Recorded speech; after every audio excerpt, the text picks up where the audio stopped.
자, 이어서 합니다. 37페이지를 한번 보실래요? 37페이지를 봤더니 그림이 하나 나왔습니다. 그게 이제 경기 변동의 사국면인데, 그거는 이제 일반 경기 변동을 그렇게 그려놓은 거예요. 그러니까 미첼이라는 학자가 이렇게 4개 국면으로 나눴습니다. 영어를 안다는 측면에서 제가 그림을 한번 그려볼게요. 예. 자, 이런 선이 있고요. 이게 이제 평균선입니다. 평균. 그럼 이 선에 있으면 경기가 좋지도 않고 나쁘도 않는 상태라는 소리예요. 그럼 밑으로 내려가면 경기가 나쁜 거고, 위로 올라가면 좋은 거고. 그러니까 밑에 있다 그러면 불경기, 위에 있다 호경기 이렇게 하시면 돼요. 이걸 평균선 또는 추세선 그래요. 추세선. 그래서 이렇게 돼 있어요. 이렇게 돼 있습니다. 여기가 바닥 그래요. 저점. 얘를 정점 그래요. 그럼 다시 여기가 저점이에요. 그러면 이렇게 올라가서 여기가 다시 정점이에요. 피크 그래, 피크. 우리의 바람은 저점에서 사서 정점에서 파는 거죠. 그렇지? 근데 이 저점은 신도 모른대요. 신도 모른답니다. 저점이. 어디가 저점인지 몰라요. 그러니까 지금 바닥인 줄 알고 샀는데, 그런데 2, 3년 흘러가니까 더 떨어져 버릴 수 있어요. 그럼 잘못 산 거죠. 근데 저점에 사서 정점에 팔아야 되는데 누구도 몰라, 이거는. 지구상에서 거짓말 잘하기로 소문난 사람들이 일기예보 하는 사람들이에요. 일기예보 하는 사람들 잘 못 맞춰요. 그래요? 그 일기예보 하는 사람보다 더 거짓말 잘하는 사람이 경제학자들이에요.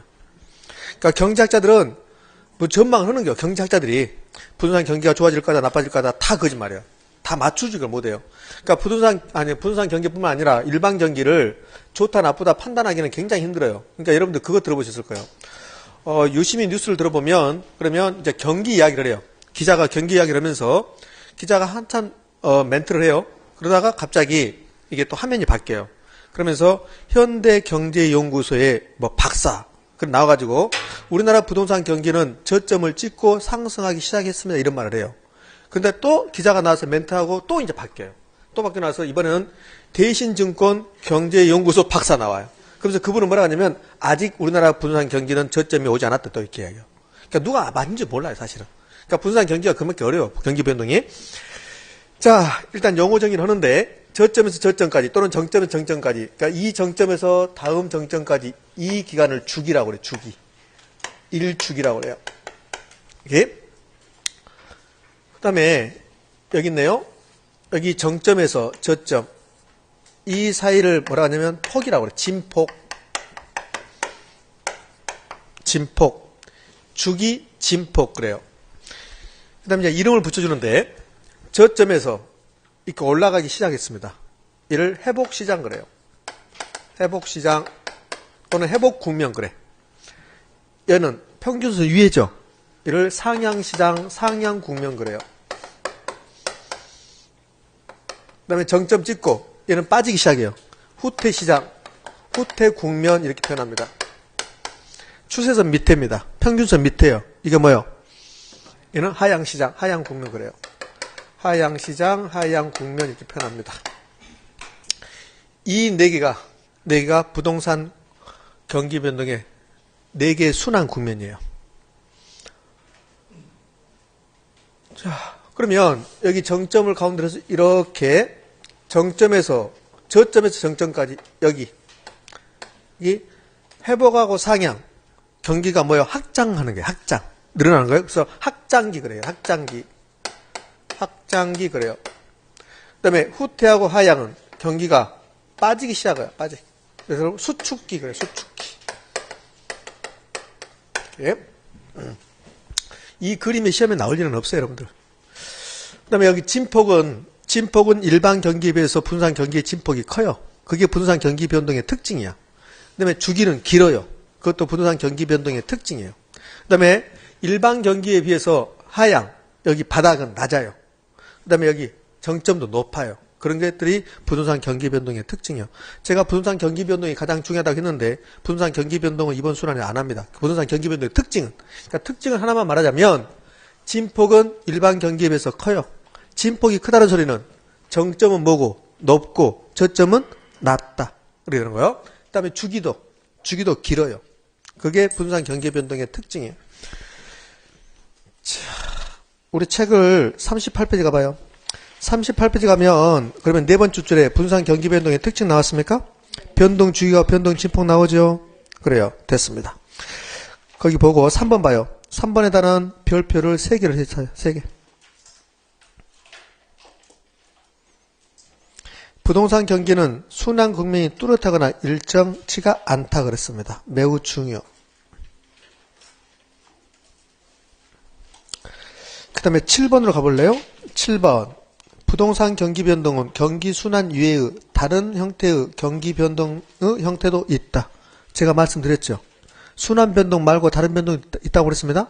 다른 변동을 3가지 말했습니다. 무슨 변동? 장기 추세 변동, 계절적 변동, 불규칙 변동, 우발적 변동, 불규칙 변동. 그 말입니다. 그 다음에 부동산 경기 변동의 특징 타이틀 옆에다가 부동산 경기 변동의 특징 타이틀 옆에다가 뭐라고 쓰냐면 이렇게 쓰세요. 저처럼 하세요. 불 동그라미, 비 동그라미, 다르다 동그라미. 부동산 경기 변동의 특징이 시험에 나오면 이게 가장 잘 나와요. 부동산 경기 변동의 특징은 부정적으로 생각하면 돼요. 부정적으로. B자가 들어가나 불자가 들어가거나 다르다 그러면 부정적인 거야. 이해되셨습니까?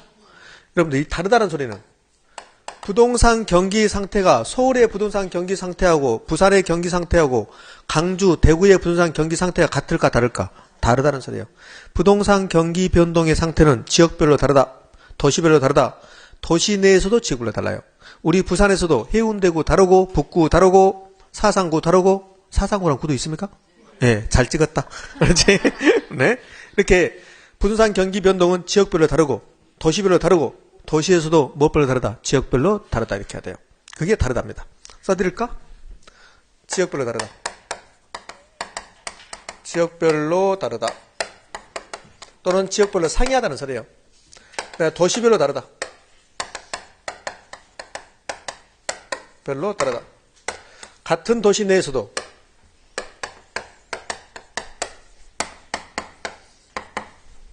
지역별로 다르다. 별로 다르다. 가장 잘 나옵니다. 네? 그 다음에 불자 나왔어요. 불자. 여기 지금 제가 그림을 그렸을 때 매우 예쁘게 그려놨습니다. 그래요? 그런데 사실은 이 모양, 이 모습이 아니에요. 그러니까 불자는 불규칙적입니다. 부동산 경기 변동의 모습이 불규칙적, 불명확합니다. 그런데 불자를 빼버리고 시험에 술자합니다. 부동산 경기 변동은 일반 경기 변동과 다르게 규칙적이고 명확하다는 특징이 있다 이렇게 줍니다. O다 X다. X다. 불자 들어가야 돼요. 그 다음에 B는 비대칭적입니다. 여기 볼래요? 여기 이렇게 나눠놨습니다. 좌우가 똑같습니다. 좌우가 똑같아요. 그게 대칭적이야. 저를 볼래요? 이렇게 가운데 나눴습니다. 왼쪽 오른쪽 똑같죠? 그게 대칭입니다. 그럼 비대칭은 왼쪽 오른쪽이 다르다는 소리예요. 그러면 이 그림은 지금 회복하고 상향하고 후퇴 하향이 매우 대칭적으로 이루어진다는 소리예요. 근데 사실은 부동산 경기 변동이 이렇게 일어나지 않아요. 이렇게 일어나지 않고 부동산 경기가 확장될 때는 서서히 확장돼요. 빠지기 시작하면 급격히 빠져요. 그래서 이걸 어떻게 그려내야 되냐면 이거는 설명하기 위해서 회복, 상향, 후퇴, 하향을 설명하기 위해서 그려낸 거고 사실은 부동산 경기는 올라갈 때는 할아버지 장에 가듯이 천천히 갑니다. 그 다음 무슨 일이 발생하면 갑자기 뚝 떨어져 버려요. 그럼 여기 가운데 놓고 이렇게 보면 좌우가 대칭, 비대칭, 비대칭. 근데 매우 대칭적이라고 나와. 시험 문제는. O다 X다? X다. 그래서 부동산 경기 변동의 특징. 그러면 뭐? 부동산 경기 변동의 특징 뭐? 분립이 다르다. 분립이 다르다. 여러분들은 시험 공부로 온 거예요. 공부로 온 게 아니라 시험 공부로 온 거예요. 이게 시험 공부예요. 그런데 부동산 박사학위, 석사학위 받을 사람들 이렇게 공부하지 않죠. 박사학위, 석사학위 받으실 분들은 부동산 경기 변동의 특징, 분립이 다르다 이렇게 안 해요. 그분들은 매우 디테일하게 하나하나씩 논리적으로 따져서 공부해요. 근데 우리는 그럴 필요 없어요. 우리는 그냥 시험 문제를 맞추면 돼요. 그러니까 우리는 시험 공부하는 거야. 그래서 불비다르다 하면 돼. 불비다르다.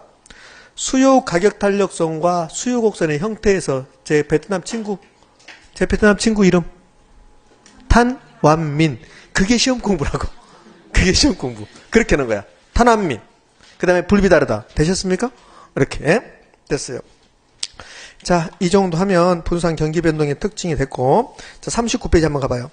39페이지 갔더니 부동산 경기 순환 국면 나왔습니다. 그러면서 하향시장 나오고 회복시장 나왔어요. 자, 넘어가서 상향시장 하나 봐요. 상향시장. 거기 1번 부동산 가격 상승하고 거래 활발하다. 이건 이해되셨죠? 상향시장은. 그러면 이거 공부할 때 이거 보면 돼요. 여기가 지금 상향시장이거든. 상향시장은 이렇게 지금 올라가고 있어요. 그럼 가격도 올라갑니다. 부동산 거래 활동도 이렇게 증가합니다. 부동산 건축 활동도 증가합니다. 이렇게 하면 돼요. 근데 떨어진 게 하나 있죠. 공실공가. 공실공가는 최저다. 이렇게 하면 돼요. 그러니까 상향시장에서는 무엇이든지 이렇게 올라간다. 이렇게 생각하시면 돼. 올라간다. 그 다음에 상향시장은 매수자하고 매도자 중에서 시장을 주도하는 사람이 나와요. 자, 잘 생각해봐요. 상향시장은 부동산 가격이 막 올라가는 시기야. 그러면 배짱을 내민 사람은 파는 사람이 배짱을 내밀겠습니까? 사는 사람이? 파는 사람이. 그러면 상향시장은 매도자가, 공급자가 시장을 주도하는 거야. 그 상향시장은 공급자 중심 시장이 된다 이런 말 나와. 매우 중요해요. 반대로 부동산 가격이 막 떨어지는 하향시장이에요. 하향시장에서는 공급자는 안달이 났어요. 내일이면 더 떨어지고 모레면 더 떨어지니까 빨리 팔려고 그래요. 근데 사는 사람, 매수자는 느긋해요. 그러면 하향시장에서는 시장을 누가 주도해요? 매수자가 주도해요. 매수자가. 이해됐습니까? 그래요. 그러면 우리 여기다 하나 더 해봐요. 자, 상향시장에 상을 써봤어요. 자, 누가 시장을 주도합니까? 매도자가 주도해요. 그러니까 상향시장에서는 시장을 누가 주도하냐면 여기서 매도자가 주도해요. 매도자 중심 시장이 된다 그래. 얼추 이해되셨죠? 그래요? 됐습니다. 그 다음에 하나 더요. 거기 이제 2번 봐봐요. 2번 봤더니 과거의 사례 가격은 새로운 거래의 하한선이 된다고 그랬습니다. 과거의 사례 가격은 새로운 거래의 가격의 하한선이 된다. 이게 무슨 말일까? 이거 볼래요? 지금 우리는 부동산 경기가 해운대구의 부동산 경기가 상향시장에 있어요. 여기 있습니다. 그런데 해운대구 1번지 토지를 여기서 팔았어요. 여기서 팔았습니다. 이게 2014년 1월 1일이야. 그럼 2014년 1월 1일 날 해운대구 1번지 토지를 10억에 거래했어요. 그런데 지금 우리 여기 있어요. 2014년 12월 2일 날 있어요. 그러면 지금 입장에서 2014년 1월 1일은 과거에 사고 판 거야. 그럼 이 10억을 과거의 사례 가격이라고 그래. 과거의 사례 가격? 그러면 2014년 1월 1일 날 10억 했고 지금은 해운대구는 부동산 가격이 막 올라가는 시기야. 그럼 지금 입장에서 2014년 1월 1일 과거의 사례 가격은 지금 입장에서는 최소한 10억이야. 여기가. 무슨 말 됩니까? 2014년 1월 1일 날 해운대구 1번지 토지가 10억이 거래됐단 말이에요. 근데 부동산 가격이 더 올라갔었겠죠. 지금은. 상향시장이니까. 그러면 지금은 그 토지 1번지 토지가 최소한 10억, 12억, 13억이 됐다는 소리예요. 그러면 상향시장에서 이 과거의 10억인 가격은 지금 입장에서는 무슨 선이요? 가장 낮은 하한선이라는 소리예요. 하한선. 되셨습니까? 그러면 2014년 1월 1일 날 해운대구 1번지 토지가 10억이 거래됐다면 지금은 최소한 10억. 되셨죠? 그러니까 그 10억이 지금 입장에서는 무슨 선? 하한선이에요. 하한선. 그래서 이렇게 해요. 상향시장에서는 과거의 사례 가격은 지금 입장에서는 무슨 선? 하한선 그래요. 얘도 최근에 매우 빈번하게 출제. 그럼 이렇게 볼래요? 그대로 제가 논리적으로 설명하지 않았습니다. 상향시장에서는 과거의 사례 가격은 새로운 가격이 무슨 선일까? 상한선이겠지.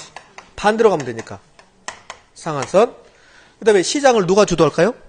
매수자가 주도해요. 이게 두 개를 써놨습니다. 시험 문제에 이렇게 연결한다고. 상향시장에서는 과거의 사례 가격은 새로운 거래의 상한선이고 그 다음에 매도자 중심 시장이 된다 이렇게 해요. 그러면 굉장히 헷갈릴걸요. 엄청 헷갈립니다. 여기서는 얼추 될 것 같은데 시험장에 가면 얼추 헷갈려. 엄청 헷갈려. 그럼 방법 어쩔 수 없어요. 우리는 시험 공부한다고 그랬죠? 지금도 시험 공부할 겁니다. 상, 하, 매 하면 돼, 안 돼? 상하, 매 하면 돼, 안 돼? 안 되지. 여기도 매니까. 도. 이러면 끝. 게임 끝이야. 절대 안 틀려. 상, 하, 도 하는 거야. 그러면 상하도의 상은 상향시장, 하는 하한시장, 도는 매도자. 여기는요. 하, 상, 수. 절대 안 잊어버려요. 선생님 진짜로 만약에 이런 문제 나왔다. 그러면 그 시험지에다 써. 상하도를 써. 안 쓰고 또 자기 나름대로 조합하다 또 틀려버리니까 상하도를 쓰는 거야. 상하도 이러면 절대 안 써. 이 두 개를 다 외울 필요 없고 하나만 외우는 거야. 위에 것만 외워. 밑에까지 같이 외워. 그럼 이제 짬뽕 시켜버려 이제. 밑에까지 같이 짬뽕 시켜가지고 어떻게 되면 하상수 그래버려. 하상수. 하, 상, 수. 이렇게 해야 돼. 하상수 맞죠? 근데 상수도 그래버려. 상수도. 상, 뭐 수, 도 막 이런 식으로 해본다고. 그러니까 둘 중에 하나만 외우는 거야. 상, 하, 도를 하시든지 하, 상, 수를 하시든지 이해되셨나요? 그럼 절대 안 잊어버린다. 자, 이렇게 하고 부동산 경기 변동은 마무리합시다. 전부 다 끝난 건 아니에요.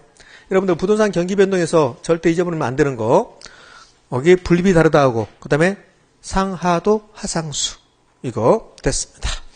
자, 거미집 이론은 됐고 이제 넘어가서 부동산 시장론 나왔습니다. 42페이지 부동산 시장론.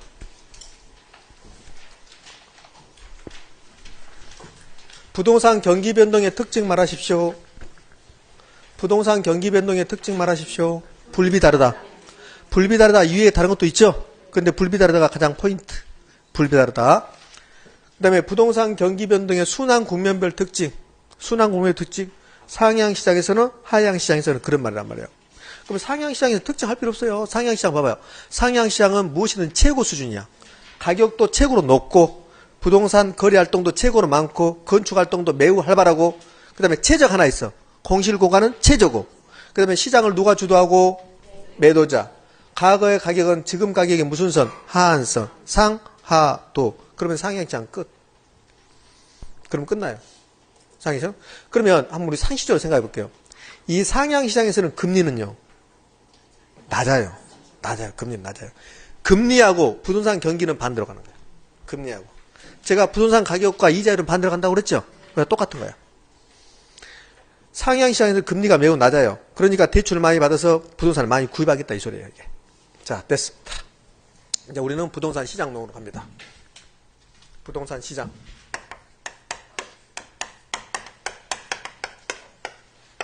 그러면 부동산 시장을 하기 전에 그냥 시장을 해야 돼요. 시장. 시장은 무엇이 시장이냐면 시장은 눈에 보이는 시장이 있고 눈에 보이지 않는 시장이 있어요. 그러니까 학자들은 시장을 뭐라고 표현하냐면 이렇게 표현해요. 시장이라 하면 수요자가 공급자가 지속적으로 만나서 가격을 결정하고 그 가격 위에서 그 물건을 사고 파는 그러한 기구, 장소가 아니에요. 그런 것들을 시장이라고. 다시요. 매우 추상적이에요. 시장이라 하면 수요자와 공급자가 만나서 가격을 결정하고 그 가격 위에서 어떤 물건을 사고 파는 현상, 그게 시장이에요. 그러면 이 시장은 장소가 있는 시장이 있고 장소가 없는 시장이 있어요. 부산의 자갈치 시장은 장소가 있죠. 그래요? 그런 장소를 갖는 시장을 구치적 시장이라고 그래. 그런데 장소가 없는 시장이 있어요. 그걸 추상적 시장이라고 그래. 그러니까 시장은 수요자와 공급자가 만나서 가격이 결정되고 그 가격에서 물건을 사고 파는 현상들, 그런 것들을 시장이라고 하는데 이러한 시장에는 두 가지로 나눠져요. 하나는 구체적 시장이 있어요. 구체적 시장은 장소가 있는 시장, 추상적 시장은 장소가 없어요. 그러니까 얘는 장소 있다. 장소 있습니다. 얘는 장소 없어요. 부산의 자갈치 시장, 서울의 남대문 시장, 서울의 동대문 시장 장소 있나요? 그렇지. 그것을 구체적 시장이라고 그래. 그런데 추상적 시장은 이런 게 추상적 시장이야. 주식 시장이 불황으로, 외환 시장이 불황으로 이런 말 들어보셨죠? 주식 시장과 외환 시장 어디 있나요? 없어요. 어떤 장소를 갖지 않는다는 소리요. 그걸 추상적 시장이다 이렇게 해요.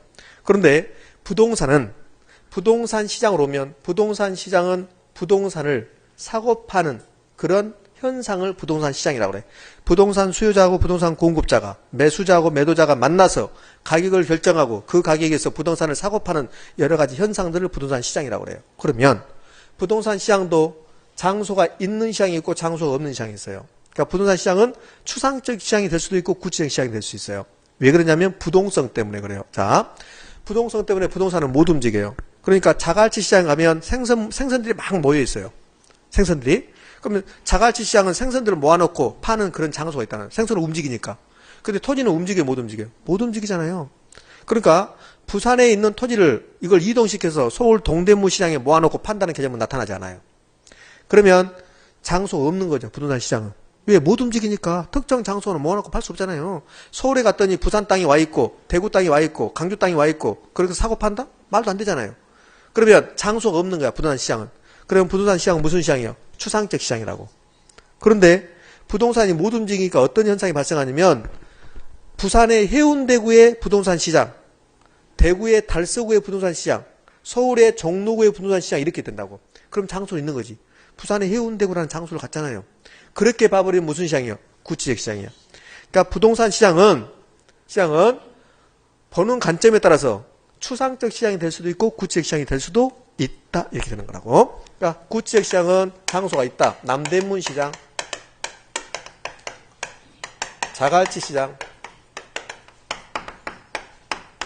등등등. 추상적 시장은 외환시장, 자본시장 이런 것들이에요. 시험은 안 나와요. 구체적 시장이 뭐냐, 추상적 시장이 뭐냐 안 나와요. 이런 것들은. 부동산 시장은 부동산을 사고 파는 것들이 부동산 시장인데 부동산 시장은 부동산이 갖는 부동성이라는 특성 때문에 어떤 장소에 모아놓고 팔 수 없다. 그러면 추상적 시장이고 부동성 때문에 못 움직이니까 그 장소에서 시장이 형성된다. 그러면 무슨 시장이다? 구체적 시장이다. 그러니까 부동산 시장은 추상적 시장과 구체적 시장의 양면성을 갖는다. 이렇게 표현해요. 자, 됐습니다. 이제 간단하게 부동산 시장을 정의했고 그 다음에 여러 가지 정의가 있는데 이번 수련은 여기까지만 하고 학문적으로 경제학적으로 지금부터 시장을 두 개로 나눠봅니다. 시장은 두 개로 나눠져요. 안정경쟁 시장하고 불안정경쟁 시장으로 나눠집니다. 그러니까 세 번째, 시장을 구분하면 완전경쟁 시장이 있고 완전경쟁 시장은 현실적으로 존재하지 않아요. 학문적으로만 존재하는 겁니다. 매우 이상적인 시장이야. 시장이 완전경쟁 시장이 되면 그러면 수요자, 공급자 모두 다 만족해요. 그러니까 원하는 만큼 만들어서 원하는 만큼 파는 시장. 그게 완전경쟁 시장이에요. 그런데 현실적으로 존재하지 않아요. 현실적으로 안정경쟁 시장은 존재하지 않습니다. 어떤 부동산의 개론책을 보면 무슨 시장을 안정경쟁 시장이라고 표현했어요. 근데 그건 잘못된 표현이에요. 안정경쟁 시장은 현실적으로 존재하지 않고 학문적으로만, 이상적으로만 존재하는 시장이에요. 그러면 현실적으로 존재하는 시장은 모두 다 무슨 시장이에요? 불안정경쟁 시장이라고. 그럼 부동산 시장은 안정경쟁 시장, 불안정경쟁 시장, 불안정경쟁 시장이라고. 시장이에요. 여기 불안정경쟁 시장에는 또 몇 가지가 나눠져요. 독점 시장이 있어요. 그러니까 독점이다 또는 독점 시장이다. 그러면 불안정경쟁 시장이 될 하면 돼요. 그러니까 불안정경쟁 시장을 설명할 때 독점을 가지고 설명해요. 왜? 불안정경쟁 시장을 대표하는 게 독점이니까. 되셨습니까? 그래요? 그 다음에 과점 시장도 있어요. 그 다음에 독점적 경쟁이라는 게 있어요. 우리 시험에서는 불안정경쟁 시장에는 뭐가 있습니까? 이런 건 안 나와요. 독점도 불안정 경쟁, 과점도 불안정 경쟁, 독점적 경쟁도 불안정 경쟁이에요. 완전 경쟁 시장에 가장 가까운 게 독점적 경쟁이에요. 이렇게 나누는 것은 불안정 경쟁 시장을 독점과 과점과 독점적 경쟁으로 나누는 것은 공급자의 수로 나누는 거야. 독점 시장은 혼자 공급하는 거야. 혼자 공급. 그 다음에 과점 시장은 공급자가 한 2개 내지 5개의 기업으로 이루어져요. 완전 경쟁 시장은 공급자가 엄청나게 많은 거예요. 공급자가 엄청나게 많은 시장을 완전경쟁 시장이라고 그래요. 그러면 공급자만 엄청나게 많은 완전경쟁 시장입니까? 그렇지 않아요. 수요자, 공급자가 엄청나게 많고 거래되는 상품이 다 똑같아야 돼요. 그래야만 안정경쟁 시장이 될 수 있어요. 그런데 현실적으로 똑같은 상품이 존재하지 않아요. 자, 쌀 농사를 짓는 농부들은 다 공급자예요. 쌀 공급자예요. 그런데 경상남도의 농부하고 전라남도 농부하고 충청도의 농부하고 다 달라요. 그렇죠? 다 공급자야. 똑같은 쌀의 품질을 가지고 똑같이 공급할 수 있어요, 없어요? 없잖아요. 만약에 경상남도, 경상북도, 전라남도, 전라북도, 충청남도, 충청북도, 강원도, 경기도 다 합쳐서 쌀 농사를 짓는 농부들이 엄청나게 많은데 그 농부들이 똑같은 쌀을 생산해서 똑같이 제공한다면 쌀 시장은 완전히 시장이 되는 겁니다. 근데 그렇게 될 수 있어요, 없어요? 없다니까요. 있을 수 없어요. 우리나라에 핸드폰을 만드는 회사가 1000개 있다고 합시다. 1000개. 그러면 수많은 공급자가 있는 거야. 그런데 완전히 시장이 되려면 그 1000개 공급되는 핸드폰이 품질이 다 똑같아야 돼요. 그렇게 될 수 있어요, 없어요? 없잖아요. 그래서 현실적으로 안정적인 시장은 존재하지 않아요. 그러면 혼자 공급한다, 독점. 그러면 2개 내지 5개의 기업이 유사한 제품을 만들어서 공급하고 있다. 그런 시장을 과점시장이라고 그래요. 과점시장. 동일한 상품이라고 있습니까? 유사한 상품. 유사한 상품. 근데 우리 주변에 과점은 엄청나게 많죠. 우리 주변에 과점. 핸드폰 회사 봐. 우리나라의 핸드폰 이동통신사 봐. 우리나라 이동통신사 몇 개 있습니까? 3개. SK, 그 다음에 뭐 KT, LG 이러잖아요. 그러면 SK, KT, LG가 지금 3개가 공급하고 있어요. 공급? 품질이 똑같은가요? 다르잖아요. SK 만족도가 높고 막 낮고 막 그러잖아요. 어디 가니까 LG는 터널만 지나가면 안 터진다 막 이러잖아요. 그러니까 약간 달라요. 그러면 이렇게 이동통신사 시장은, 이동통신 시장은 독점이에요, 과점이에요? 과점이에요. 과점이란 말이에요. 이 독점과 과점을 합쳐서 독과점이라고 해요. 독과점. 독과점? 그러니까 독점이 되면 그 개별 기업이 혼자 만들어요. 과점이 되면 2-3개의 기업이 자기들이 단합을 해버려요. 많이 들어보셨죠? 단합. 이동통신사의 부장들이 단합을 해서 통신요금을 10% 올리기로 했다. 그러잖아요? 똑같게 10% 올리면 정부로부터 제재를 받아요. 그러니까 이제 세 사람이 뭐예요? SK 부장하고, 그 다음에 LG, KT 부장이 만나요. 만나서 아무 말 안 해요. 아무 말 않고 SK 부장이 뭐라 하냐면, 우리는 3월달부터 요금을 10.8% 올릴 거야. 그래요. 그럼 우리 똑같이 올립시다. 그러면 안 되지. 그럼 알아먹어. KT하고 그 다음에 LG가 알아먹어요. 그래서 SK는 10.8%, LG는 10.75% 이렇게 올리는 거야. 그게 단합이야. 그렇게 단합하면 이제 과징금 부과하고 그러잖아요. 그렇지. 이제 그런 거요. 그 다음에 독점적 경쟁은 비교적 여러 기업이 물건을 제공하는 그런 시장을 독점적 경쟁이라고 그래요. 그러니까 여기서 불안정적인 시장이 독점, 과점, 독점적 경쟁이 있다. 이건 중요한 거 아니고 그냥 독점이다. 그럼 불안정적인 시장이다. 이렇게 하시면 돼요. 독점은, 우리나라의 독점은 또 몇 가지 보이죠. 제가 아침에 서울에서 기차를 타고 갔는데요. 우리나라에서 기차를 공급하는 것은 코레일밖에 없어요. 그게 독점이에요. 혼자 공급하잖아요. 그래요? 그 다음에 남성분들, 흡연하신 분들은 담배 끊으십시오. 담배 가격이 또 올라간다는데. 우리나라에서 담배를 생산하는 기업은 KTNG밖에 없죠. 그게 독점이에요. 우리나라에서 그 인삼을 하는 것들은 지금은 뭐 여러 회사지만 예전에는 전매한다 했지. 전매청. 자, 그런 것들이 독점이에요. 그럼 뭐 그게 비교적 우리 쉽게 생각할 수 있는 독점이고 또 독점이 아니네. 전력. 우리나라에서 한국전력에서만 전기 공급하죠. 그런 것들이 독점이라고 합니다. 자, 이제 우리는 안정적인 시장하고 불안정적인 시장을 좀 비교해 봐야 돼요. 그러면 부동산 시장은 불안정적인 시장입니까? 안정적인 시장입니까? 불안정적인 시장. 이 세상에 안정적인 시장은 존재하지 않는다니까요. 그러니까 부동산 시장은 불안정적인 시장이에요. 또 부동산 시장도 불안정적인 시장입니다. 그래? 자, 이제 우리 비교해 봐요. 여기 안정적인 시장이 있어요.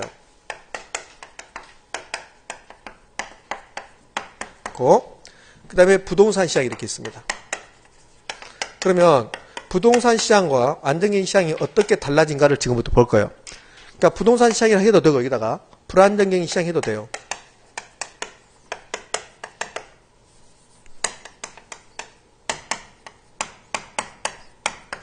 부동산 시장은 다시 나눠집니다.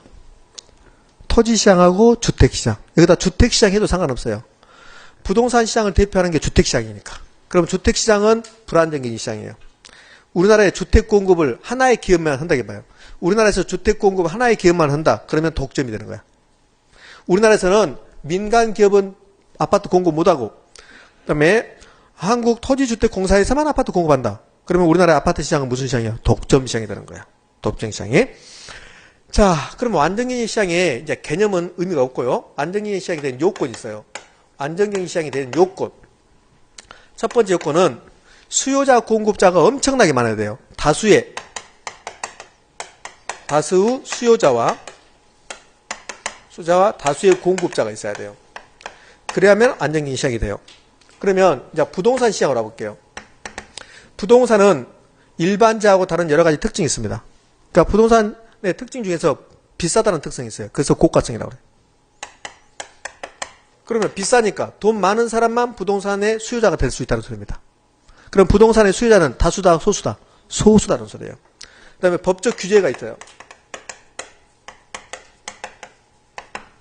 여러분들, 우리나라에서는 농지를 취득하기 위해서는 농지 취득 자격 증명을 받아야 돼요. 그게 법적 규제입니다. 농지는 아무 사람이나 취득 못한다는 소리예요. 그게 법적 규제. 법적 규제가 별것이 아니라 농지를 취득할 때 농지 취득 자격 증명을 받아야만이 농지를 취득할 수 있어요. 그런데요, 우리나라 국민 누구든지 농지를 취득할 수 있어요. 그런데 일정 양만 취득해요. 농사를 짓지 않는 사람은 농지를 취득할 때 조금밖에 취득 못해요. 주말 체험 농장 이 정도밖에 안 돼요. 그런데 농사를 지은 사람은, 농민들은 농지를 많이 취득할 수 있어요. 많이? 그래요. 그러면 그 농지를 취득할 때 자격 증명을 받으라가 법적 규제라고. 그럼 이런 법적 규제 때문에 부동산 시장은 농지를 취득할 수 있는 사람도 있고 농지를 취득하지 못할 사람도 있단 말이에요. 그러면 이러한 규제 때문에 고가성 법적 규제라는 이러한 특성 때문에 부동산 시장은 수요자 공급자가 다수일까 소수일까? 소수가 돼요. 그러니까 소수 수요자 공급자가 돼요. 여러 사람이 공급을 하고 여러 사람이 그것을 사기 위해서 서로 경쟁하는 시장이 완전긴 시장이에요. 수많은 수요자와 수많은 공급자가 서로 경쟁하는 시장이 완전긴 시장이에요. 근데 부동산 시장은 돈 많은 사람끼리 자기들끼리 왔다 갔다 해버려요. 그러니까 시장이 뭐 한다? 불안전하다 소리예요. 여기 안정적인 시장의 요건이 여러 개 있는데 제가 4개를 제시할 거야. 그 4개를 모두 다 갖췄을 때 완전적인 시장이야. 하나라도 갖추지 못하면 불안정적인 시장이야. 근데 부동산 시장은 벌써 고가성 법적 규제라는 특성 때문에 수요자 공급자가 매우 소수가 됐어요. 이거 하나만 보더라도 부동산 시장 무슨 시장이요? 불안정적인 시장이 돼요. 자, 두 번째. 상품의 동질성이에요. 안정적인 시장이 되기 위해서는 상품의 동질성. 똑같은 상품이 거래된다는 소리예요. 상품의 동질성. 그런데 부동산의 특성 중에서 무슨 특성을 했냐면 개별성이라는 특성을 했어요. 부동산의 특성 중에서 개별성이라는 특성을 했습니다. 찾는 사람이 있습니다. 찾는 사람이. 내년 7월 달에 돼서 선생님 나는 개별성이 몰라요. 이렇게. 그럼 제가 이제 너하고 나하고 다른 게 개별성이야. 너라는 표현은 제가 좀 더 과한 표현이고 죄송한 표현입니다. 자, 개별성. 부동산은 모두 다 다르다는 소리예요. 그러면 상품이 똑같다 다르다. 다르잖아요. 상품의 비표준.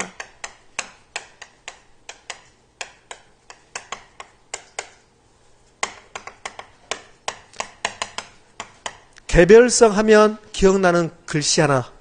B. 김태희 애인 B. 자, 3번. 상품. 3번은 시장의 진입과 탈퇴가 자유가 있어야 돼요. 시장은 진입. 부동산 시장에 들어가고 싶으면 들어가고 나가고 싶으면 나가야 돼요. 진입과 탈퇴.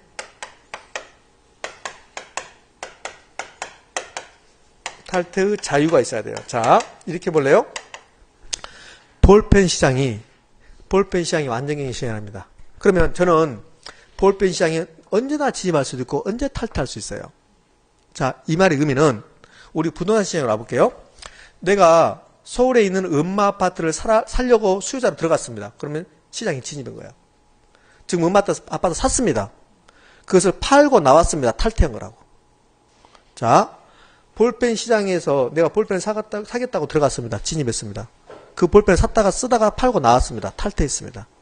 완전경기 시장은 똑같은 상품을 만들어서 많은 수요자와 공급자가 사고 팔아요. 그게 완전경기 시장이에요. 그러면 완전경기 시장에서는 시장에 들어갔고 나가는데 자유가 보장돼요. 어떠한 규제도 없습니다. 그래야만이 완전경기 시장이라고. 그런데요, 부동산 시장으로 오면 들어가고 싶어도 들어가지 못해요. 아버지를 아버지라고 부르지 못해요. 왜 그러냐면 돈이 없으면 부동산 시장에 들어갈 수 없어요. 아마 저는 로또를 3번 이상 맞지 않으면 서울에 있는 음마 아파트 시장에 들어가 볼 수가 없어요. 왜? 비싸니까. 됩니까? 그렇지. 여러분은 다 음마 아파트 시장에 좀 들어가시기 바랍니다. 그러니까 음마 아파트 시장에 들어가고 싶어도 비싸니까 못 들어가요. 그 다음에 또 이런 규제가 있다 이게 봐요. 서울에 살지 않은 사람은 서울에 아파트 못 삽니다. 이렇게 법적으로 정했다고 봐요. 그러면 돈이 아무리 많다 하더라도 내가 서울에 살지 않으면 들어갈 수 있다 없다? 없다 하잖아요. 자, 제가 주소지는 지금 서울로 돼 있어요. 실제로 주소지는 서울로 돼 있는데 주로 거주하고 있는 것은 지금 강주예요. 그러니까 민법에서 그럴 거예요. 주소하고 거소하고 달라요. 자, 주소는 주민등록 지금 이렇게 지금 주소 있는 게 주소라고 하고, 거소는 임시 머물러 있는 게 거소예요. 그럼 제가 부산에다 조그만 방을 얻어서 전국을 누비면서 강의로 다닌다. 그러면 주소는 서울에 있고 거소는 부산에 있는 거라고. 거소는 그래요. 그러면 제가 서울에 있는 엄마 아파트를 사고 싶어요. 사고 싶은데 근데 서울에 주소지를 주지 않는 사람은 엄마 아파트를 못 산다 이렇게 법에 정해봐요. 그럼 못 들어가는 거죠. 그런 것들이 법적 기회예요. 제가 서울에 주소지가 있는데요. 최근에 재작년에 합격했던 중개사가 저한테 연락이 왔어요. 교수님, 그러면서, 거기 그 청약부금 통장인가 있다 그랬잖아요. 예, 그런데요. 저기, 그 강주에 무슨 효천지구인가 굉장히 피가 높게 나타날 것 같대요. 거기 집어넣으라는 거야. 그럼 자기가 5천 이상 받아줄 것 같아요. 실제로. 5천 이상을, 피를. 그래서 넣을까 말까 생각 중이었어요. 근데 안 넣었어요. 그래서 안 넣었어요. 그러니까 왜 안 넣었어요? 그러니까 뭐 바빠서 못 넣었어요. 그런데 서울에 그 유래 신도시인가요? 거기를 또 이야기 하시더라고. 그래서 내가 그랬죠. 사실은 내가 주소지가 서울에 있다고. 그러면 유래 신도시를 넣으세요. 그러더라고. 그러면 제가 서울에 주소가 있으면 강주에 분양받을 수 있어요? 없어요? 없잖아요. 그런 것들이 규제란 말이에요. 규제. 친유가 탈퇴를 자유를 보장하기 못한단 말이에요. 그런 것들이 법적 규제예요. 그러면 부동산은 일반자하고 달리 이런 법적 규제가 엄청나게 많아요. 그러면 시장의 진입과 탈퇴가 자유롭다, 자유롭지 않다? 자유롭지 않아요. 돈이 없어서 못 들어가고. 돈이 없어서 규제 때문에 못 들어가고 그런단 말이에요. 만약에요, 돈이 많아요. 규제도 풀렸어요. 들어갔습니다. 서울에 엄마 아파트를 샀어요. 그런데 엄마 아파트에서 바퀴벌레 나오고 막 안 좋아. 재건축 안 한대. 그럼 나오고 싶어요. 팔라고 내놨는데 비싸니까 또 안 팔려요. 그러니까 고가성은 사기도 어렵고 나오기도 힘들다는 소리예요. 탈 때 팔고 나와야 되잖아요. 근데 엄마 아파트를 우리나라에서 덜렁 살 사람은 별로 많잖아요. 왜? 비싸니까. 그러니까 비싸다는 이유 하나 때문에 부동산은 들어가기도 힘들고 나오기도 힘들다. 되셨죠? 그러면 부동산 시장은 진입과 탈퇴가 자유다, 부자유다? 부자유다. 진입과 탈퇴가 곤란하다고 그래. 자, 진입과 탈퇴가 곤란해. 탈퇴의 곤란성 그래요. 근데 시험 문제는 이걸 곤란성인데 진입과 탈퇴가 자유가 보장된다 이렇게 하거든요. 부동산 시장은. 그럼 뭐다 X다? X가 되는 거예요. 자, 하나 더 있어요. 정보의 안전성이거든. 정보의 안전성. 이 말의 의미. 모든 정보가 공개되어 있다. 모든 정보가 공개되어 있어요. 완전경쟁 시장이 되려면 그 시장에서 거래되는 상품에 대해서 전국에 있는 모든 사람이 그 물건에 대해서 쏙쏙들이 알아야 돼요. 모든 게 다 공개되어 있다. 그래야만이 그 시장이 완전경쟁 시장이 되는 거야. 그러면 완전경쟁 시장에서는 그 물건에 대해서 모든 정보가 공개되어 있으면 그 물건에 대해서 정보를 얻기 위해서 비용이 추가적으로 들어간다, 안 들어간다? 안 들어간다. 이러면 정보 비용이 없는 거야. 그런데요, 부동산은 달라요. 부동산은 여러분들이 토지를 사고 팔았다. 주택을 사고 팔았다. 그러면 주변에 있는 사람에게 사고 팔았다 하면 안 돼요. 특히 동서지간에는 샀다 팔았다 하면 안 돼요. 남자들끼리는 할 수 있어요. 근데 여자들끼리는 동서지간에는 샀다 팔았다 그러면 속상하게 돼 있어요. 그거 언제 샀어? 그래요.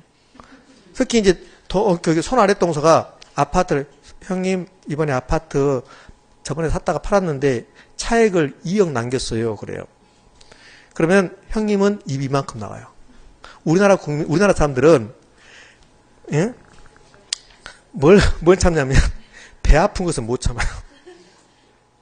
우리나라 국민들은 배 고픈 것은 참어. 우리나라 국민들은 배 고픈 것은 잘 참어. 근데 배 아픈 것은 못 참어. 그렇지? 근데 어떻게 배 아프냐? 남이 잘 되면 배 아파. 특히 사촌이 논사하면 배 아프잖아요?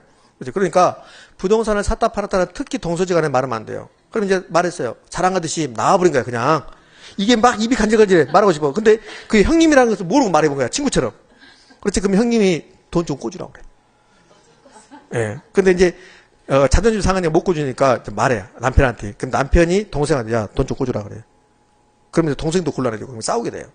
그러니까 절대 우리나라에서는 부동산을 샀다 팔았다 말하지 않거든. 그게 정보의 비공개성이야. 실제로 여러분들 부동산을 사고 팔 때 샀다 팔았다 말해요, 안 해요? 안 하잖아요. 근데 그것은 말해. 버버리 가방을 샀다고 말해. 그렇죠? 근데 부동산을 샀다 팔았다 말하지 않거든. 그게 정보의 비공개성. 그러니까 부동산은 정보의 비공개성이라는 특징이 있어요. 그래서 그러면 어떤 부동산에 대해서 얼마에 거래됐는지, 가격은 얼마고, 그 다음에 그 부동산에 대해서 정보를 우리는 정확히 알 수 없다는 소리입니다. 정보를 정확히 알 수 없다. 자, 그러면 부동산 시장에서는 정보의 안전성이 보장된다, 안 된다? 안 된다는 소리예요. 그러니까 모든 것이 공개돼 버리면 다 할 텐데 부동산은 샀다 팔았다를 공개하지 않는다니까요. 그러니까 저 해운대구에 있는 아파트가 평당 얼마에 거래됐는지 모른다는 소리입니다. 같은 도시에도 몰라요. 그러면 해운대구에 있는 아파트 가격을 강주 사람들이 알 수 있습니까? 몰라요. 모릅니다. 그게 정보의 비공개성이에요. 그러면 정보의 이제 불안전성이 나온다고. 정보의 불안전성 또는 정보의 비대칭성이 나와. 정보의 비대칭성. 비대칭성은 사는 사람하고 파는 사람이 그 부동산에 대해서 정보가 다르다는 소리예요. 그럼 일반적으로 파는 사람은 그 부동산에 대해서 정보를 알아요. 근데 사는 사람은 잘 몰라요. 이럴 수 있잖아요. 어떤 건물에서 귀신 나고 막 그래요. 실제로. 비가 새고 막 그래요. 그렇지? 그 다음에 그 건물 밑으로 수맥이 흐르는가? 괜히 그 집에 들어가면 막 아프고 그래요. 그렇지? 근데 파는 사람은 그거 잘 알죠? 근데 사는 사람 알아요? 몰라요? 몰라요. 거기가 예전에 공동묘지 자리였어요. 그럼 여러분들 거기가 공동묘지 자리였다면 거기 건물 사고 싶은 마음이 있을까요? 없어요. 그 다음에 예전에 비 샜는데 지금 방수 작업 잘해가지고 비가 안 샌대요. 그래도 누수 현상이 나중에 또 발생할 수 있잖아요. 그러니까 들어가기 싫어요. 그게 이제 그런 정보가 다 공개됐다. 그러면 정보의 안전성이야. 그런데 그게 공개되지 않거든요. 그러니까 정보의 비공개성으로 인해서 정보가 불안전성, 비대칭성을 가져요. 그러면 여기는 네 가지 요건, 지금 네 가지만 썼는데 일반적으로 이 네 가지 요건만 들어요. 몇 가지 더 있어요. 그러면 이 네 가지 요건을 다 갖췄을 때 그 시장이 완전히 시장이 되는 겁니다. 그런데 부동산 시장은 네 가지 요건 중에서 하나라도 갖추지 못했어요. 하나도 갖추지 못했어요. 세 가지는 갖추고 하나를 못 갖췄다. 그래도 불안정인 시장이야. 그러니까 전부를 다 갖췄을 때 완전인 시장. 하나라도 갖추지 못하면 불안정인 시장. 근데 부동산 시장은 하나도 못 갖췄어요. 그럼 부동산 시장은 불불불 불안정인 시장이 되는 거예요. 그럼 부동산 시장 한마디로 말하면 뭐다? 불안정인 시장이다. 그러니까 불안정인 시장이다. 이게 시험이 나오는 게 아니라 이걸 줘요. 이걸 주는데 속여요. 소수를 다수로. 이거 비표준화를 표준화로. 진입과 탈퇴가 곤란한데 진입과 탈퇴가 자유가 보장된다는. 정보가 비대칭적인데 정보가 대칭적이라고. 되셨습니까? 그래요. 그러면 여기 있는 것은 크게 신경 쓰지 않아도 돼요. 이러면 돼요. 부동산 시장은 그가 갖는 특징들 때문에, 특성들 때문에 불안정인 시장이 된다. 되셨나? 예, 그렇게 하시면 됩니다. 그게 지금 42페이지하고 43페이지 상단까지 있는 설명입니다. 43페이지 갔더니 상단에 부동산 시장을 불안정인 시장이라고 하는 이유 나왔습니까? 그래요. 그러면서 얼추 지금 이게 나왔습니다. 그러면서 이상한 말들이 나와요. 가격 순환자도 나오고 일무일가법칙의 성립도 나오고 초과이익이 존재하지 않는다. 정보비용이 존재하지 않는다. 나왔나요? 그거는 지금 기초입문과정을 뛰어넘는 거야. 그러니까 이런 말이에요. 부동산 시장, 안정적인 시장에서는 모든 정보가 공개되어 있어요. 모든 정보가 공개되어 있으면 너도 알고 나도 알고 다 한다는 소리예요. 강주 사람이 부산에 있는 모든 부동산 상을 다 한다. 부산 사람이 강주에 있는 부동산 경기상을 전부 다 한다. 그게 모든 정보가 공개되어 있는 거야.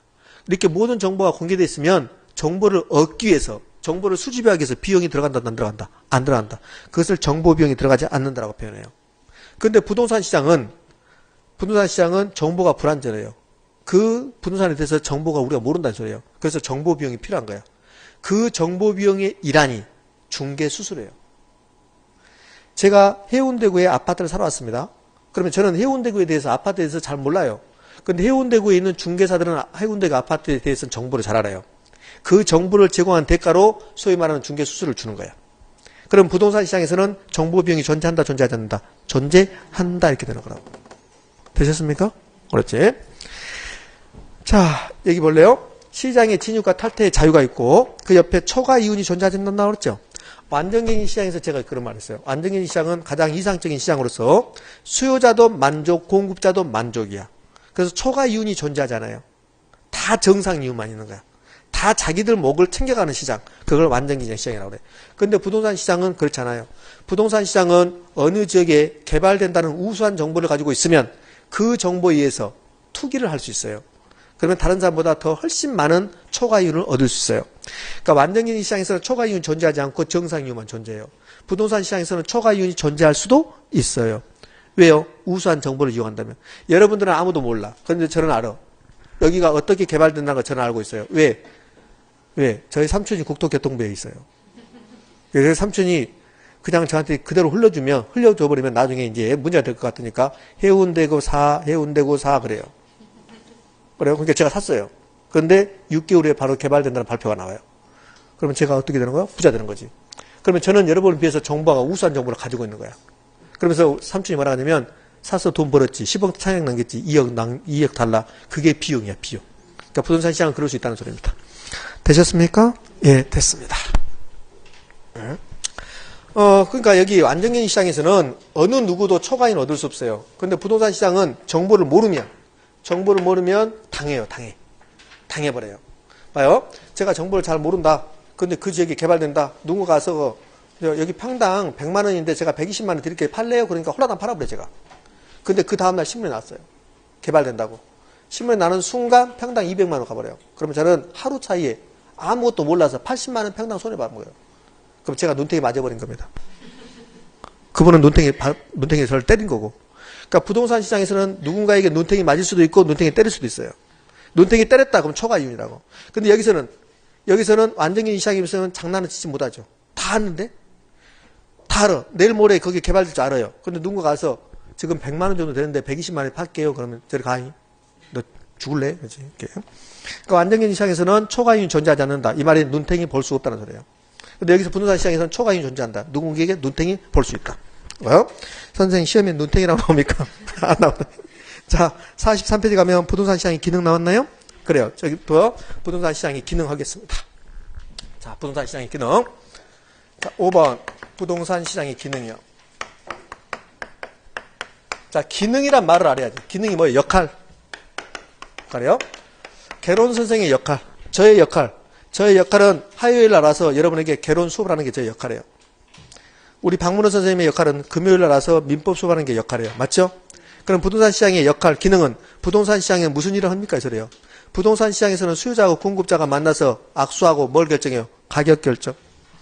그래서 가격을 창조해요. 가격을 창조한다. 가격을 결정한다 그래요. 누구하고 누가 만나서? 수요자하고 공급자가 만나서. 무슨 점에서? 그렇지, 균형점에서. 그거 배웠잖아요. 수요 곡선하고 공급선이 교차하는 점이 균형점이고 그때 가격이 결정된다. 그것을 가격을 창조한다 그래요.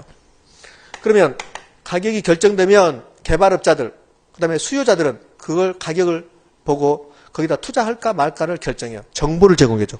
정보를 수요자 공급자에게 부동산 시장이 정보 제공해요. 그 다음에 부동산 시장에서는 가격이 결정되면 부동산 자원을 사고 팔아요.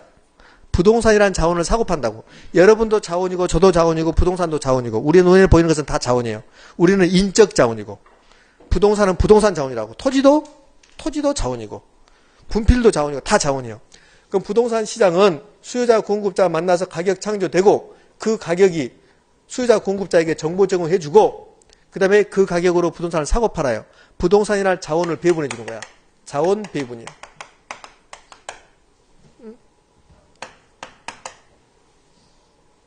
그 다음에 교환. 바꾸는 거지. 해운대구에 있는 아파트를 10억에 제가 샀습니다. 10억이란 돈과 해운대구 아파트 소유권을 바꾸는 거야. 교환. 수요 공급을 조절해. 수급 조절. 이걸 양과 질을 조정한다. 양과 질의 조정.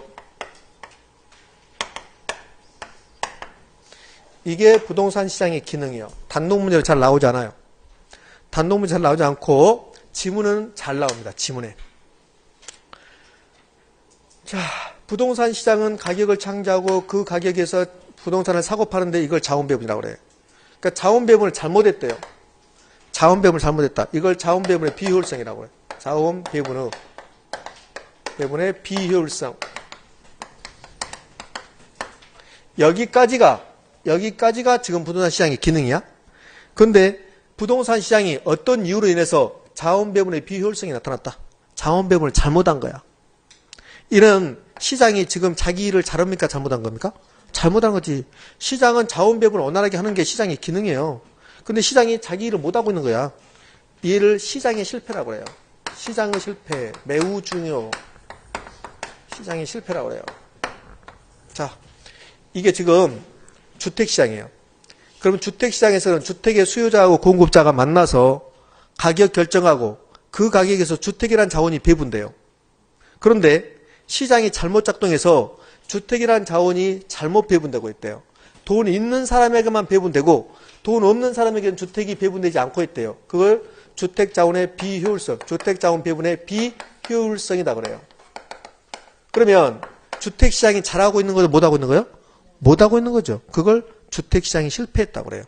그러면 이 상태를 그대로 두면 돈 있는 사람만 주택을 10채, 5채, 20채를 갖고 돈 없는 사람은 계속 대대손손 임차인 노릇만 해요. 그러면 이 상태가 계속되면 안 되겠죠. 그래서 정부가 개입하는 거야. 정부가 개입해서 야 너희들 너무한다. 너희들 내놔라. 팔아라. 그러니까 뭐라냐면 못 팔아요. 자본주의 사회에서 주택을 1000채를 갖든 10,000채를 갖든 무슨 상관이에요 정부 니가. 국가가 나에게 뭘 해준 거 있다고 막 그래요. 그렇지? 그러면 국가는 그래. 좋아. 그러면 너희들 1000채를 갖든 10,000채를 갖든 네 펜트지까지 가져라. 대신에 우리는 싸게 무주택 서민들에게 싸게 주택을 공급하란다. 이렇게 하는 거야. 그게 정부가 부동산 시장, 주택 시장에 개입한 거예요. 그걸 부동산 정책, 주택 정책이라고 해요. 잘 봐요. 부동산 시장이 자원 배분을 실현해야 되는데 그걸 자원 배분을 잘못하고 있다. 자원 배분의 비효율성. 그걸 뭐라고 한다? 시장의 실패라고 한다. 그러면 이 시장의 실패를 수정해야 돼. 수정. 바로 잡아야 돼요. 그렇게 해서 정부가 개입해. 정부의 개입. 얘를 뭐라고 하냐면 부동산 정책이라고 그래요. 부동산 정책 이렇게 불러. 이렇게. 그럼 부동산 정책은 부동산 시장이 실패함으로 인해서 자원 배분의 비효율성이 나타나기 때문에 이것을 바로잡기 위해서 정부가 개입했다. 그것을 부동산 정책. 다음 주는 이제 정책 배울 거라고. 그럼 제가 정책을 다음 주 할 때 정책은 이렇게 나와. 정책은 부동산 시장이 잘못됐습니다. 그걸 바로잡기 위해서 정부가 개입했답니다. 그것을 부동산 정책이라 합니다. 이렇게 나와. 여기 주택 시장이라면 이 정책은 주택 정책. 이게 토지 시장이라면 토지 정책. 이렇게 되는 거라고. 되셨나요? 그래요. 됐습니다. 자, 이제 우리 부동산 시장의 특징 갑니다. 자, 넘어가서 44페이지 가봐요. 44페이지 부동산 시장의 특성 나왔습니까? 부동산 시장의 특성 또는 특징이라고 하는데요. 특자 들어가면 시험 문제 나온다고 그랬어요. 지금 부동산 시장의 특징은 제 기억은 거의 10년 이상 한 번도 빠지지 않고 계속 나와요. 그런데 공부할 거 없어요. 선생님 너는 매일 할 거 없다 그래. 이건 다 했어요. 한번 읽어봐봐요. 다 했던 거야. 자, 볼래요? 부동산 시장은 추상적이면서 구체적이야. 여기 했네. 부동산 시장은 추상적이면서 구체적이야. 이것도 부동산 시장의 특징이에요. 여러분들 물고기 강어 있죠. 강어, 우럭. 강어, 우럭 시장은 뭐예요? 추상적 시장이 아니라 구체적 시장이겠지. 그렇죠? 근데 부동산 시장은 추상적이면서 구체적 시장이야. 그게 부동산 시장의 특징이에요. 특징. 그 다음에 부동산 시장은 전국에 부동산 시장이 있는가 하면 지역적 부동산 시장이 있어요. 지역별로 부분 시장이다. 그러니까 부동산 시장의 첫 번째 특징이 국지적 시장이다. 지역적 시장이다. 왜 그래요? 부동성 때문에. 부동산 할 때 다 했죠? 다 했단 말이에요. 자, 첫 번째가 부동산 시장은 국지적 시장이다. 지역적 시장이다. 나왔네. 그 다음에 부동산 시장은 수요 공급 조절이 쉽지 않아요. 곤란해요. 수요가 막 증가해. 토지 수요가 막 증가하는데 공급이 막 따라와요. 그러면 수급 조절이 되는 거야. 근데 부동산은 부증성이라는 특성 때문에 공급이 돼야 안 돼요? 안 돼요. 그래서 수급 조절이 곤란하다고. 부증성 때문에. understand? 그래요. 그 다음에 3번, 4번, 5번은 B자 나왔어. B는 뭐요? 개별성. 다 했잖아. 그 다음에 기타 특성 쭉 읽어보시면 돼요. 부동산은 비쌉니까? 비싸죠? 거기 기타의 미음 봐요. 투자의 고정성이 존재하고, 그 다음에 거기 비읍 봐요. 부동산 위치의 고정성, 내구성, 고가성 등 이렇게 나왔잖아요. 다 이것들이 다 부동산의 특성에서 다 배웠던 겁니다. 그러면 부동산 시장의 특징. 자, 부동산 시장의 특징은 시장이 추상적이면서 구체적이다.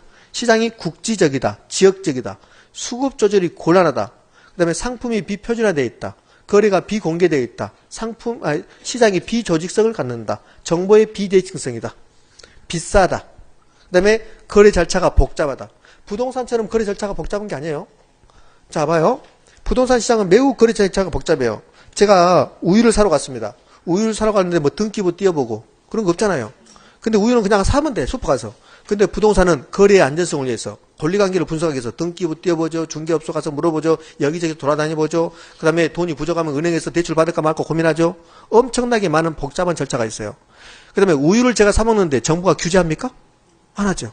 근데 부동산 할 때 규제하거든. 정부의 각종 규제가 나와요. 그것들이 다 부동산 시장의 특징입니다. 그래요? 뭐 볼펜 시장이 예부 효과가 노출되어 있습니까? 아니죠. 부동산은 움직이지 못하는 부동성이나 특성 때문에 예부 효과에 노출되어 있다. 지금 제가 말하는 게 44페이지 부동산 시장의 특징이 쭉 나와야 되는 거야. 그러니까 외울 게 하나도 없어요. 외울 게 없고 한번 생각해 보면 돼. 그 다음에 부동산 시장의 특징, 부정적으로 생각하면 돼요. 안 좋은 것들이 있다. 안 좋은 것들. 예? 그렇게 생각하시면 됩니다. 자, 오늘은 이제 여기까지 정리하도록 하고요. 자, 그러면 오늘 배웠던 거 간단하게 학습 목표 간단하게 정리하고 오늘 수업 끝내도록 할게요. 자, 탄력성 결정요인으로 갑니다. 탄력성 결정요인, 수요 탄력성 결정요인과 공급의 탄력성 결정요인이 있었습니다. 그런데 1번부터 4번까지는 다 똑같았습니다. 수요든 공급이든 첫 번째, 용도가 다양하고 용도 전환이 용이할수록 탄력적이었습니다. 두 번째는요, 단기는 비탄력적, 장기는 탄력적이었습니다. 그 다음에 세 번째, 개별은 비탄력적, 시장은 탄력적이었습니다. 그래서 2번하고 3번을 제가 묶어서 시장은 탄력적이라고 그랬습니다. 그 다음에 네 번째는 정부의 공적 규제가 강화되면 비탄력적, 완화되면 탄력적, 수요든 공급이 똑같았습니다. 그 다음에 공급의 탄력성 결정률에서 생산기간을 그랬어요. 인형, 눈 끼우는 거다고. 그 다음에 유조선하고.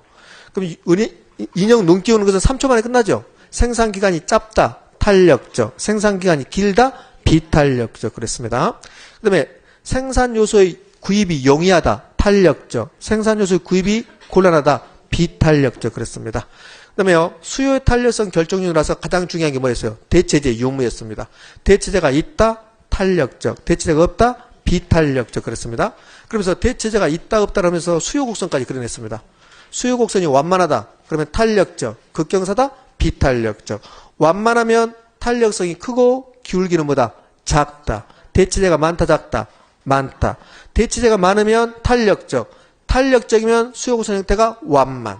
되셨나요? 그래요. 그 다음에 재화의 종류에 따라서 탄력성의 크기는 달라진다. 생필품 먹고 살아야 된다. 비탄력적. 사치품은 탄력적. 그랬어요. 주거용 부동산은 상대적으로 대체제가 많기 때문에 탄력적. 상업용, 고급용 부동산 공자는 비탄력적. 기억납니까? 그래요. 그 다음에는 탄력성의 크기에 따라서 수요곡선의 형태가 달라졌어요. 탄력성의 크기는 0부터 무한대 사이 값을 갖는데 5개의 구간으로 나눴습니다. 5개 구간. 첫 번째 완전 비탄력적, 완전 탄력적. 완전 탄력적이면 수요곡선은 무슨 선? 수평선. 수평선. 완전 비탄력적이다. 수요 가계답성 0, 수직선. 그 다음에 탄력적이다. 탄력적. 무한대보다는 작지만 1보다는 크다. 1보다는 크고 무한대보다 작다. 탄력성 2다. 그러면 탄력적이다. 탄력적이면 수요곡선 형태는 완만하다. 탄완민. 그럼 탄력성이 크면 기울기는 뭐하다? 작다. 탄력성의 크기와 기울기의 크기는 반대로 간다. 탄력성을 계산했더니 1이다. 단위 탄력적이라고. 수요곡선은 직각 쌍곡선이었다. 탄력성을 계산했더니 탄력성이 0보다는 크고 1보다 작다. 0.5다. 그러면 비탄력적이란다. 이렇게 비탄력적일 때는 탄력성이 작고 기울기는 크다. 기울기를 크니까 수요곡선은 극경사다, 완만하다. 급경사다. 되셨나요? 자, 그거 했습니다. 그 다음에 이제 경기 변동의 유형과 측정 지표. 경기 변동의 유형은 순환 변동도 있고 비순환 변동도 있다. 그러니까 비순환 변동은 장기 변동, 추세 변동이 있었고, 계절에 따라 바뀌는 계절적 변동이 있었고, 정부 정책이라든지 자연재해로서 갑자기 발생하는 우발적 변동, 불규칙 변동 있었습니다. 자, 그 다음에 측정 지표로 오면, 측정 지표는 공급 측면의 건축량, 수요 측면의 거래량, 가격, 그 다음에 기타. 가격이 상승한다고 해서 반드시 부동산 경기가 좋다고 말하는 것은 틀린 말이다. 부동산 경기가 좋으려면 건축활동과 거래활동이 매우 활발해져야 되는데 건축활동과 거래활동이 활발하지 않는다 하더라도 인플레이션이 발생한다, 투기가 발생한다, 환율이 상승한다, 그 다음에 건축 자재 가격이 상승해버리는 부동산 경기하고 상관없이 가격이 높아질 수 있다. 따라서 가격이 상승한다고 해서 반드시 부동산 경기가 좋다라고 말하는 것은 이론적으로 틀렸다. 되셨나요? 그래요. 기타 지표에서는 공실 공과율이 있었고 금리도 있었고 택지 분양 실적 등이 있었다. 그러면은 부동산 경기 변동의 특징으로 가면 불비 다르다. 불규칙, 불명확, 비대칭적, 다 다르다. 다르다는 부동산 경기 상태는 지역별로 다르다. 도시별로 다르고 같은 도시에서 지역별로 달라진다. 또 이것도 달라져요. 주거용 부동산 경기 상태하고 상업용, 공업용 부동산 경기 상태가 같다 다르다. 다르다. 그래서 부동산 경기 상태는 다 다르다. 그러면 끝나. 다 다르다. 되셨나요? 됐습니다. 그 다음에 부동산 시장, 안정적인 시장이 있었고 부동산 불안정적인 시장이 있었는데 부동산 시장 따라서 안정적인 시장에 요건이 있었습니다. 수요자 공급자가 매우 많고 상품의 동질성이 있어야 되고 진입과 탈퇴가 자유가 있어야 되고 모든 정보가 공개되어 있어야 된다. 이 네 가지 요건을 갖췄을 때 안정적인 시장. 그런데 부동산 시장은 고가성, 법적 규제, 개별성의 특성 때문에 안정적인 시장 요건 하나도 갖추지 못했다. 그래서 소수의 수요자 공급자, 그다음에 상품의 비표준화, 그다음에는요 진입과 탈퇴의 곤란성, 정보의 비대칭성, 정보의 불안전성 등으로 인하여 부동산 시장은 무슨 시장이 된다? 불안정 경쟁 시장이 된다. 그 다음에 부동산 시장의 기능으로서 이렇게 하시면 돼요. 가격 창조, 정보 제공, 자원 배분, 교환, 수급 조절인데 앞머리 따봐요. 앞머리 따면 이렇게 했었어요. 가정자 교수. 제 친구가 가정자라는 친구가 있어요. 여자야. 그 친구가 지금 교수야. 실제야. 제 친구 이름 중에서 가정자가 있다니까. 가정자. 그 가정자가 지금 교수라고. 무슨 교수? 부동산 시장 교수야. 자, 이게 부동산 시장의 기능. 부동산 시장의 특징. 부동산 시장의 특징. 아까 했죠. 국지적 시장이다. 그 다음 빗자가 많이 나온다. 예부 효과, 수급주제 곤란하다. 되셨습니까? 그래, 마지막 하나. 상향 시장에서, 부동산 경기 변동에서 상향 시장의 특징. 상, 하, 도. 그러면 상향 시장에서 시장을 누가 주도하고? 매도자. 과거의 사례 가격은 지금의 뭐? 하한선. 상, 하, 도. 되셨습니까? 그래요. 집에 가셔서 여러분들은 이거 오늘 배웠던 거 정리하시고, 예습은 필요 없고, 다음 주에 또 뵙도록 하겠습니다. 되셨나요? 예, 됐습니다. 오늘 수고하셨고, 다음 주에 건강한 모습으로 뵐게요. 자, 수고하셨습니다. 네.